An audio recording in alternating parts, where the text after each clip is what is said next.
డబ్బు కోసం అయిన వాళ్లను అంతం చేస్తున్న రోజులివి. ఆస్తుల కోసం అడ్డగోలు పనులు చేస్తున్న దారుణమైన దినాలు ఇవి. ఇలాంటి రోజుల్లో ఇతడు ఒక రకంగా బంగారం అని చెప్పవచ్చు. ఇతని వ్యక్తిత్వం స్వర్ణ సమానమని భావించవచ్చు. మనుషుల మధ్య మానవత్వం కనుమరుగవుతుంది.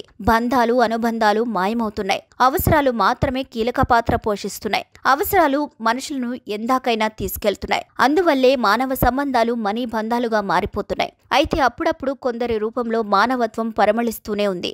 గంజాయి వరంలో తులసి మొక్కలాగా కనిపిస్తూనే ఉంది. అలాంటిదే ఈ సంఘటన కూడా.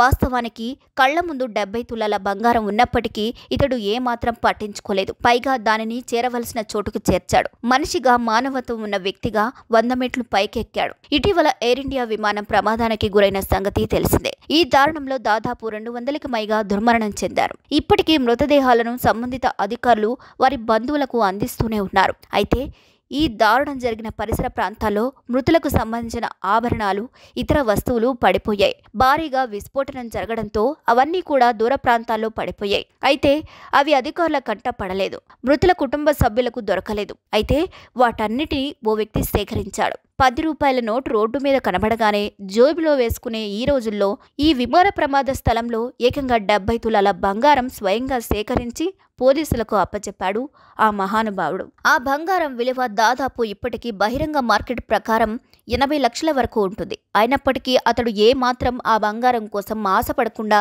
వెంటనే అధికారులకు అప్పగించాడు.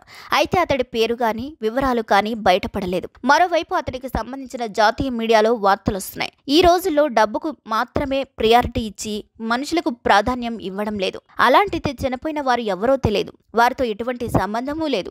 అయినప్పటికీ అతడు తీవ్రంగా ప్రయాసపడ్డాడు. సుదూర ప్రాంతాలలో ఉన్న వస్తువులను సేకరించాడు.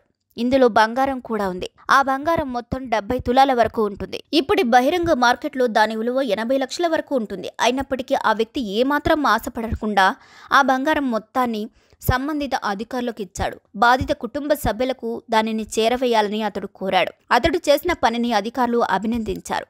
మానవత్వాన్ని బతికించావని భుజం తట్టారు. ఈ ప్రమాదం జరిగిన తరువాత కేవలం మృతదేహాల కోసమే అధికారులు ప్రయత్నాలు చేశారు. కానీ అంతే తప్ప మృతులు ధరించిన వస్తువులను సేకరించే పని మాత్రం చేపట్టలేకపోయారు. అయితే ఇప్పటి వరకు కూడా అధికారులు ఆ దిశగా ఆలోచన చేయలేదు. అయితే ఆ వ్యక్తి మాత్రం మృతుల కుటుంబ సభ్యుల వస్తువులను సేకరించే పనిలో పడ్డాడు. తాను సేకరించిన వస్తువులను మొత్తం అధికారులకు అందించాడు. అంతేకాదు అవన్నీ కూడా మృతుల కుటుంబ సభ్యులకు ఇవ్వాలని వారిని కోరాడు. మరి ఈ వీడియోపై మీ అభిప్రాయాలను కూడా ఖచ్చితంగా కామెంట్ ద్వారా తెలియచేయండి. మరిన్ని అప్డేట్స్ కోసం మా ఛానల్ని లైక్ చేయండి, షేర్ చేయండి, సబ్స్క్రైబ్ చేయండి.